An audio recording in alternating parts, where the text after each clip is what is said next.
Hello everyone, welcome back to the channel. It is CoachFury here today, and well, we are back today after a week hiatus. Today, basically, we're going to go back into the Chicago Bulls Let's Play series.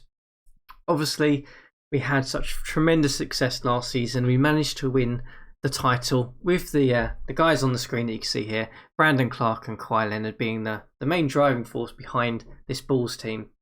And well, I posed you the question on the episode last time as to whether we carry on with this series or whether we go into a new series. And well, the overwhelming response really was run it back, see if we can win a second title. So that is what we're going to do.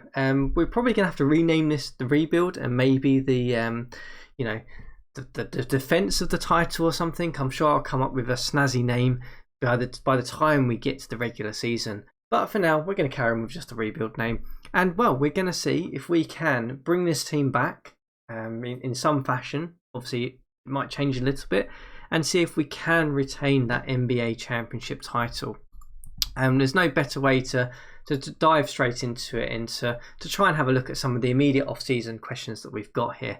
So the first one is, in the inbox here, we have gone to the salary cap changes, which I believe is great for us because the salary cap has gone up, and we are well over the salary cap at the moment, and we'll explain that in a minute. But you know, it's good to see the caps going up. That's probably going to help us. And let's take the call from the owner.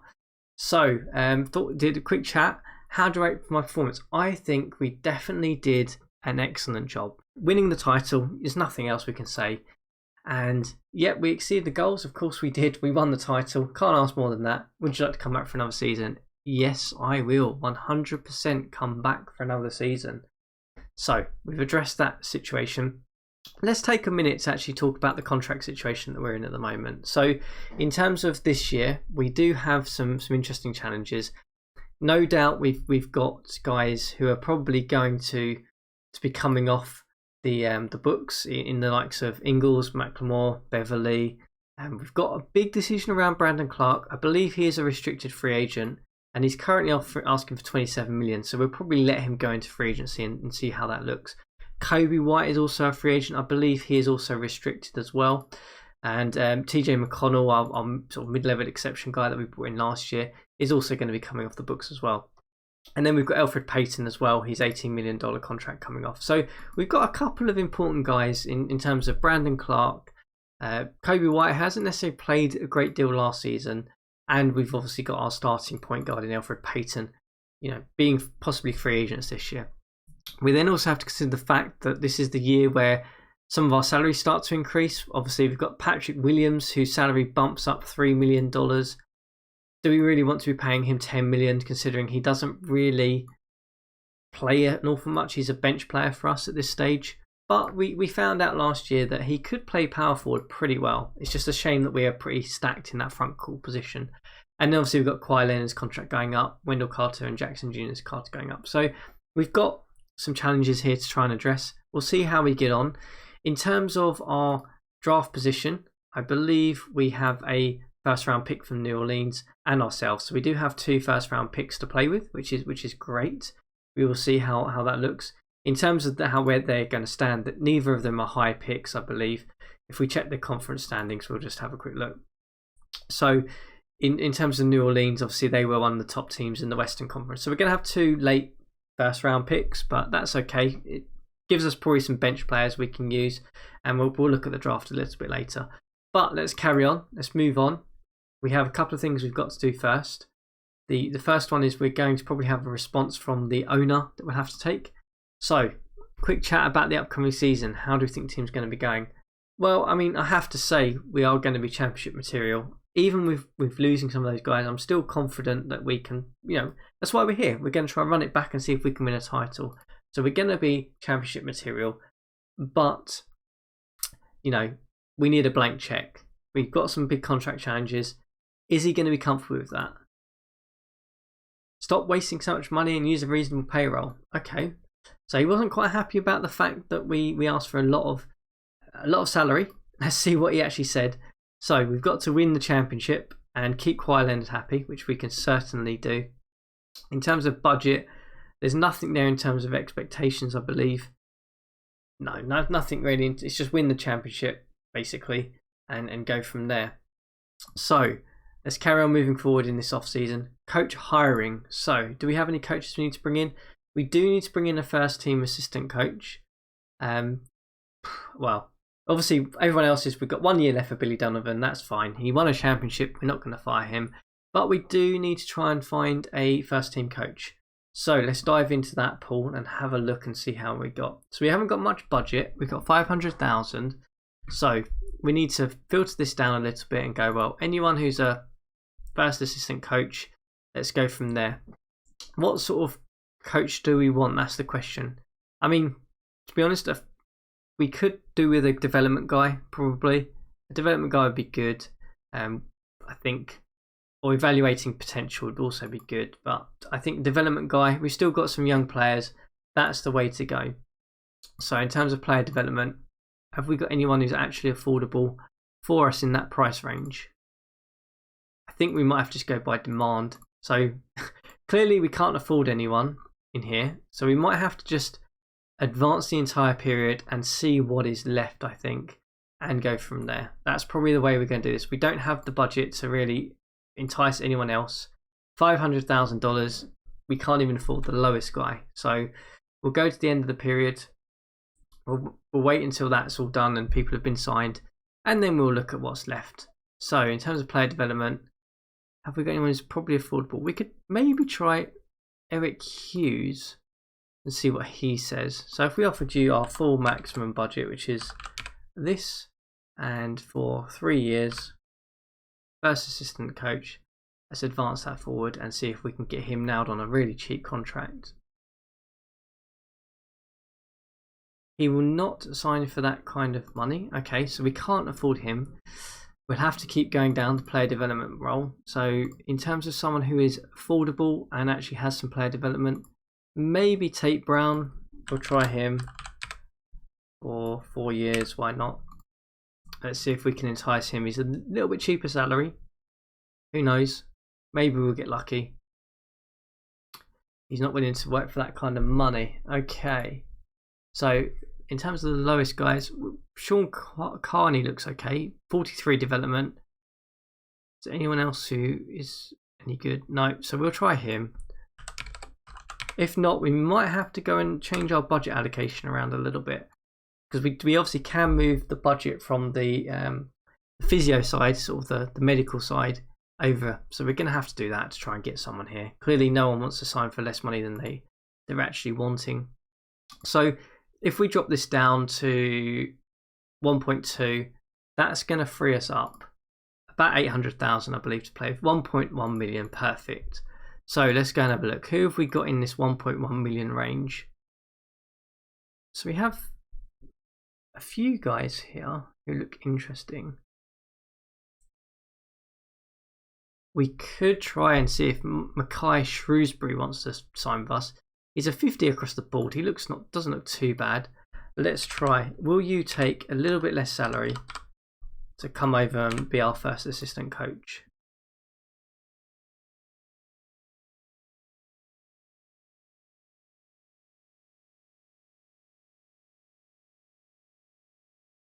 Awesome. So we've addressed that concern. We've managed to get someone in. I mean, he looked pretty average across the board. Yeah, he's 2 stars across the board. Actually, our second and third assistant coaches are just better in some of those areas, but that's fine. We've sorted that out. We've managed to address it even with some minimum amounts of money that we have here, so we can keep moving on. We've got an inbox message just saying the coach hiring stage is done. We've done that now. So now we are at the rookie combine. So this is going to be interesting because we need to see who is available in terms of rookie workouts. So what does the draft look like? That's the question, isn't it? In terms of who I think we're going to have, Charlie Detter and Robert Jackson are on our list. So this looks like a pretty weak draft according to our scouts. A couple of 3-star guys, not a lot else. Pipkins seems to be the clear number 1 prospect, but our scouts clearly don't like him that much. So we've got to do a fair bit of scouting here. what do we need in terms of players? That's the question. And do we really want to bring in guys if this is the issue with the draft? Do we want to try and flip some of those draftees into another season? Maybe we will try and trade those now, I think, before we get into any more difficulty. So let's try and see if we can just move some of these picks out. Atlanta Hawks, would you like to do a first round swap with our pick 24 this year? No. Let's see if we can get an offer for our first round pick. Let's just do that. Oh no. I've accidentally traded the first round pick for nothing to the Boston Celtics. Okay. Bear with me 1 second. I'm going to go in and get that first round pick back in commissioner mode. So bear with me 1 second. I will just go and do that because clearly that was not the plan. I pressed the wrong button. Let's go back to the trades in commissioner mode. Let's get that pick back, which was 24. And we'll make that one back. So accidentally did that. Let's go back into our mode here and let's carry on. So we are going to try and trade this 24, not give it away. Oh dear, look at that. Right, let's see if anyone wants it. Who wants pick 24 in this draft? Is anyone going to make me an offer for this pick? That's the question.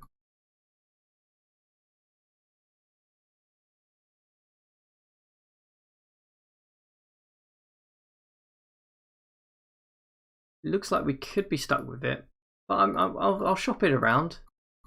You know, it's always worth checking just in case we can get maybe a pick swap or maybe someone who can come in and give us a bit of a boost. So it looks like no one is interested in trading the draft pick, which is not surprising considering the draft looks fairly weak. So let's go back to the scouting and let's get that done. So in terms of who they think we're going to get is Charlie Detta. He's not on this first page. Not even here. Okay, what is his rating? That's the question. If that's really what they think we're going to get. So a 2-star prospect. We'll work him out. We might as well. We're obviously going to work out these guys who are NAs. We need to find a bit more information out about them. Particularly the ones that are rated 3-star or so. And it's according to our staff, this is how they see the draft panning out. A couple of 3-star guys. Pipkins is probably the top prospect. So that's the top 20 or so guys. We will just have a little look at maybe a couple of them. I mean, we can maybe look at the power forwards, I guess. We've got 8 invites left. We'll look at these 3 here, I think. There's not really much logic in it because at pick 24 we'll just take whatever falls to us, I think. It's where we'll probably end up. But it's worth us seeing where these guys end up. It's a shame that actually one of the things that I do miss about the old game versus this one is that you used to be able to click on a player in the workouts and it would show them where they are on the draft. You could sort of get them highlighted, which used to be really helpful. But unfortunately, they don't seem to have that anymore. So we'll work out some of these guys. And I think we'll go with that. We'll run that workout.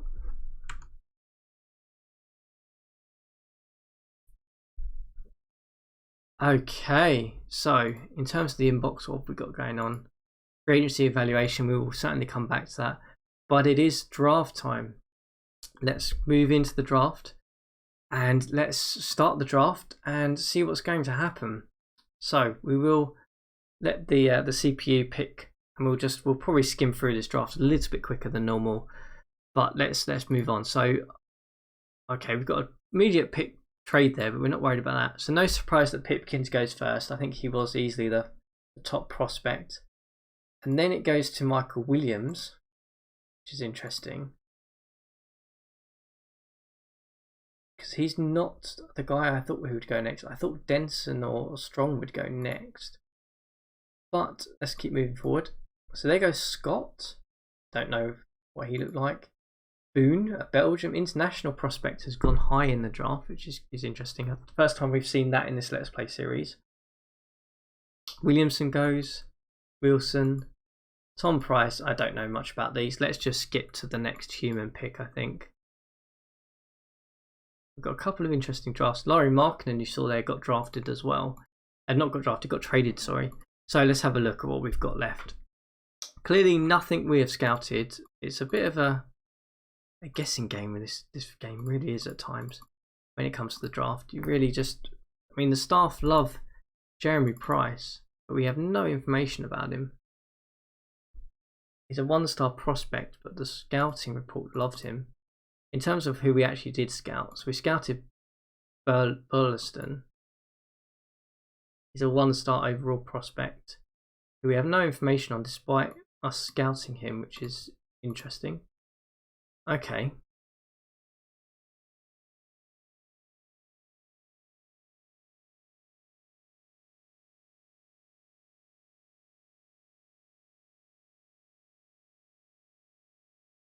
So, is there anyone who's dropped? So, in terms of Jeremy Price, is the one that dropped actually from 16. Detta is a guy that was meant to go 17. We did scout. I'm sure we scouted Detta. Yeah, so he's an A-star defense. He's a 3 and a bit star prospect. And Price and then Scott is the other one. We have no information on Scott. We do have information about Detta.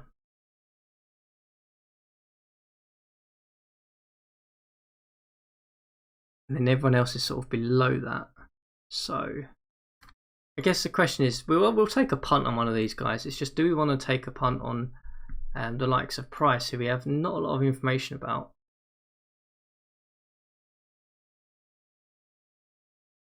Or do we just take Detta, who we actually do have some information on? He's average across the board, but he's a good defender. I think we just take the defensive guy and worry about the rest later, I think.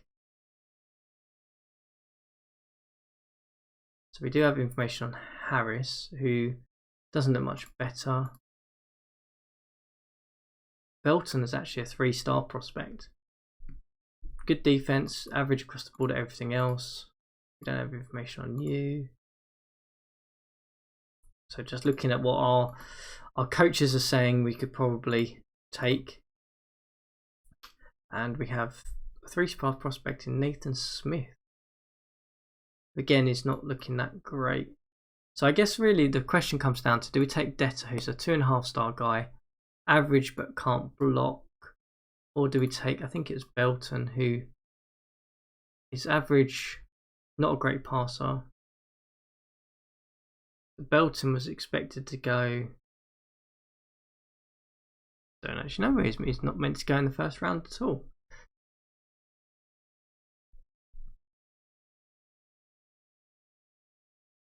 I think we take Detta and just see how it goes. He's probably not going to play for us. We'll probably chuck him down in the G League. Let's see what the panel members have to say about that pick.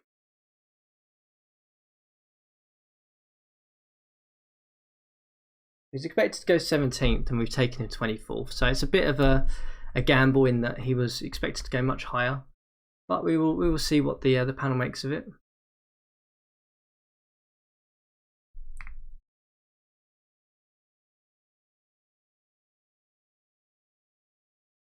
So that's exactly where they felt he should go.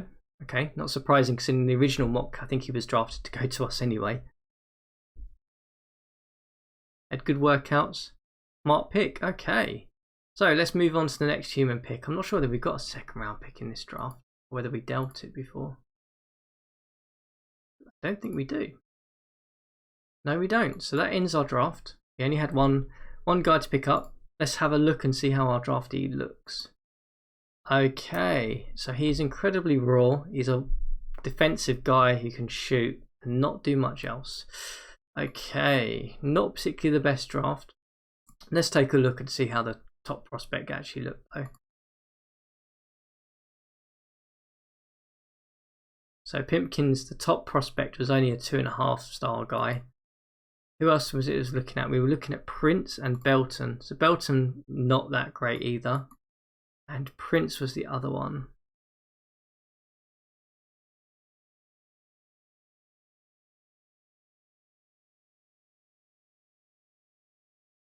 Don't even see him being drafted. Okay, maybe he didn't get drafted at all. Wow.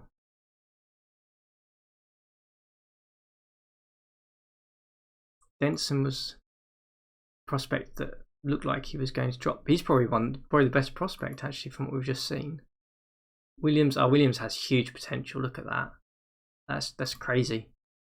So it looks like there's a bit of a raw draft, but a lot of high potential guys in here. So it'd be interesting to see how they actually do develop going through. But I like Scott Denson. He looks like he actually could be a legit, decent player at sort of the small forward and power forward position. So we'll see how that looks. But we are at the contract stage now. So we're going to probably just finish here and look at the contracts. But immediately, I think we'll get this done, and then we'll obviously, next time we will go into the Summer League and free agency. But at the contract stage, no surprise that we are going to renounce TJ McConnell. We're going to renounce Patrick Beverley. All the unrestricted free agents are basically going to be renounced. No point keeping them. We'll manage that situation at another time. We'll try and see if we can bring some of them back. But surprisingly, actually, Kobe White is an unrestricted free agent, so we could keep his salary on, I guess. There's not really much point in getting rid of them. I mean, if we got 28 million, but if we were to renounce their rights, we wouldn't be able to retain them. So obviously the way the bird rights rules work is if we retain them and we don't renounce them, we still hold their bird rights and we can extend them outside of the cap situation. So we're going to keep both of them, I think. It'd be great to keep Peyton, obviously. He is our starting point guard. He still is an elite point guard in my opinion. Brandon Clark, no surprise, we are going to offer him a qualifying offer. That's just a no-brainer. And yeah, we're going to keep them on the books. Even if we did drop them off at 34 million, we would still only have 12 million to play with. So it would mean that we probably wouldn't be able to retain both of them. And to be perfectly honest with you, even if we retain both of them, I still think this team would be in a good position to keep moving forward. So we're going to certainly keep that going. And that ends our episode, I think. We'll just advance the contract stages. We'll keep them both on the books. And yeah, next time we're going to come back, get ourselves through Summer League, get ourselves into free agency and see if we can build the rotation back up again. Obviously, we've probably lost one or two guys that were in the rotation last year. See if we can do it again and see if we can bring this title back to the Chicago Bulls and retain it from our last season. But as always, guys, if you're enjoying the episodes and you've been following along since the start and just interested in hear your thoughts, what do you think are the key things we need to do in this roster to kind of retain the title? Key things we need to look out for. It'd be great to hear your thoughts. And as always, hit the like and subscribe button. You can follow as each episode comes out. We'll keep this going weekly for this season. And then probably after this, we'll make a decision as to whether we carry on with this Let's Play series or whether we go to a different team. And who knows, maybe Draft Day Sports Pro Basketball 22 may be out by then. It's normally this time of year. It'd be great to see. But we'll carry on with the Chicago Bulls and see if we can retain that title.